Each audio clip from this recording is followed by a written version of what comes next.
అందరికీ నమస్కారం. ఆంధ్రప్రదేశ్ ప్రభుత్వం ప్రతిష్టాత్మకంగా చేపట్టుతున్న అన్నా క్యాంటీన్ పునరుద్ధరణ కార్యక్రమాన్ని గ్రేటర్ విశాఖపట్నం మున్సిపల్ కార్పొరేషన్లో ఉన్నటువంటి 25 అన్నా క్యాంటీన్లను పునరుద్ధరించడానికి ఏర్పాట్లు చేయటం జరుగుతుంది. అందులో ఇంజనీరింగ్ విభాగం వారు ఈ గత 5 సంవత్సరాల నుంచి అన్నా క్యాంటీన్గా వాడపడకుండా వేరు అవసరాలకి వాడారు కొన్నిటిని. మరికొన్ని మూతబడి ఉండటం వల్ల కొన్ని బిల్డింగ్లో రిపేర్స్ రావటం కానివ్వండి, టాయిలెట్స్ కానివ్వండి, ఇంకా అదర్ బయట ఉన్నటువంటి ఫ్యాకేడ్ అంటే ఎలివేషన్ కూడా కొన్ని దెబ్బతింటం వల్ల వీటన్నిటినీ ఉపయోగంలోకి తేవటం కొరకు ప్రభుత్వం వారు ఒక టైప్ డిజైను, కలర్ కోడింగు అన్నీ ఏమేమి చేయాలనేది ఒకటి ఆదేశాలు జారీ చేయడం జరిగింది.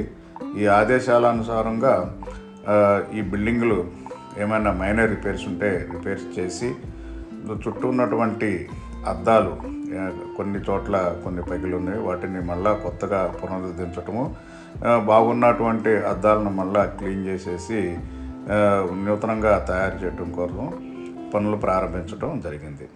ముఖ్యంగా ఈ బిల్డింగ్లో ఎలివేషను స్టాండర్డ్ అన్నీ ఎక్కడ రాష్ట్రంలో ఉన్నటువంటి అన్ని అన్నా క్యాంటీన్లకి ఒకే టైపు ఎలివేషన్ ఉంటుంది. అందులో కూడా ఏసీపీ క్లాడింగ్ కూడా కలర్స్ ఇవ్వటం జరిగింది. బిల్డింగ్ లోపల కూడా ఇన్సైడ్ ఏమి కలర్స్ ఉండాలని కూడా కలర్ కోడింగ్తో సహా జారీ చేయడం జరిగింది. దాని ప్రకారంగా బిల్డింగ్ లోపల కూడా ఈ కలర్స్ వేయటం జరిగింది. ఇన్సైడు అంటే ఆహార పదార్థాలను ఉంచుట కొరకు ఉన్నటువంటి టేబుల్స్ కానివ్వండి, లోపల ఉన్న సింకులు కానీ అన్నీ కూడా కొత్తవి నాణ్యమైనటువంటివి ఏర్పాటు చేయటం జరిగింది. ఈ అన్నా క్యాంటీన్లు మొత్తము ఫ్రంట్ 2 లోగోస్ ఉంటుంది. ఒకటి గౌరవ ముఖ్యమంత్రి వారు నారా చంద్రబాబు గారిది, అదేవిధంగా మాజీ ముఖ్యమంత్రి వారు ఎన్టీ రామారావు గారివి 2 ఫోటోలు ముందు గ్లోసైన్ బోర్డ్స్తో ఏర్పాటు చేయవలసిందిగా ఆదేశించడం జరిగింది. విశాఖపట్నం జిల్లాలో ఎమ్మెల్సీ కోడ్ ఉండటం వలన ఇవి ఆగస్టు 15న ప్రారంభించట్లేదు. వాటిని ఈ ఎమ్మెల్సీ కోడ్ అయిపోయిన తర్వాత ప్రారంభిస్తారు గౌరవ ముఖ్యమంత్రుల వారు. ఇప్పుడు ఈ అన్నా క్యాంటీన్లకి అన్ని ఏర్పాట్లు అయినటువంటి వాటర్ సప్లైలో కూడా 2 డ్రింకింగ్ వాటరు మరియు డైలీ యూసేజ్ అంటే చేతులు కడుక్కుంటానికి కానీ అదర్ అవసరాలు కోవటానికి 2 రకాల ట్యాంకులు ఏర్పాటు చేయడం జరిగింది. మంచినీటి కొరకు మున్సిపల్ కార్పొరేషన్ నుంచి ట్యాప్ కనెక్షన్ తీసుకొని ఆ వాటర్ని పైకెక్కిచ్చేసి ఆ వాటర్ని ఆర్ఓ ప్లాంట్ ద్వారా శుద్ధి చేసి మంచినీటిని ఏర్పాటు చేయటం కొరకు సిద్ధం చేయటం జరుగుతుంది. అదేవిధంగా టాయిలెట్స్ లోపల బేసిన్స్ కానివ్వండి, సిట్అవుట్స్ కానివ్వండి అన్నిటినీ కొత్తగా అమర్చడం జరిగింది.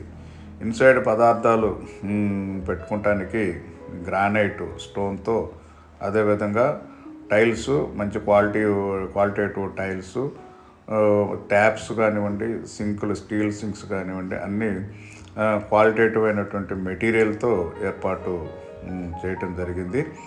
లైటింగ్ విషయంలో ఇన్సైడ్ కూడా ఎన్ని ఫ్యాన్లు, ట్యూబ్ లైట్లు ఉండాలనేది సఫిషియెంట్ లైటింగ్ కోసం అన్ని ఏర్పాటు చేయడం జరిగింది. చుట్టూ కాంపౌండ్ వాల్ కూడా ఉంది. కాంపౌండ్ వాల్లో బ్యాక్ సైడ్ మొత్తం క్లోజ్డ్ కాంపౌండ్ వాల్ ఉంటుంది. ఫ్రంట్ మాత్రంకి గ్రిల్స్తో ఏర్పాటు చేయనటువంటి కాంపౌండ్ వాల్ ఉంటుంది. అదేవిధంగా అవుట్ సైడ్ ఫ్యాకేడ్ అంటే ఏసీపీ క్లాడింగ్ మొత్తం పాతవన్నీ బాగాలేదు కాబట్టి వాటన్నిటిని మార్చేసి కొత్త క్లాడింగు ఏర్పాటు చేయడం జరిగింది. చుట్టూ యాడ్ లైటింగ్ కూడా 4 వైపులా 4 పోల్స్ పెట్టి యాడ్ లైటింగ్ ఏర్పాటు చేయడం జరిగింది. అదేవిధంగా ఈ 2 లోగోస్ ఫొటోస్కి ఎదురుగా కూడా ఫోకస్ లైట్స్ ఏర్పాటు చేయడం జరిగింది.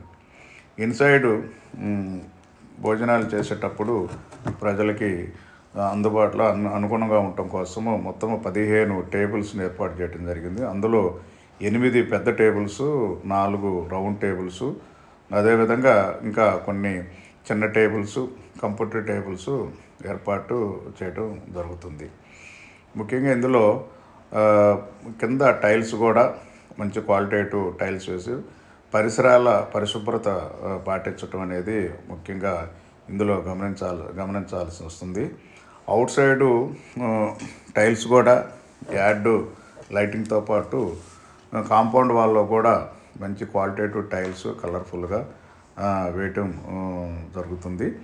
ఇవన్నీ ఆగస్టు 15కి కంప్లీట్ అయిపోయి ప్రారంభానికి సిద్ధంగా ఉంచవలసిందిగా ఆదేశించడం జరిగింది. దీనికి గౌరవ జోనల్ కమిషనర్సు, ఇంజనీరింగ్ విభాగం వారు అన్ని టైం టు టైం పరిశీలించి ఈ వర్క్ త్వరగా పూర్తవటానికి ఏర్పాట్లు చేయటం జరుగుతుంది. Thank you for watching. త్వరలో అన్నా క్యాంటీన్ ప్రారంభించబడుతుంది. అందరం అక్కడ కలుద్దాం. Thank you very much.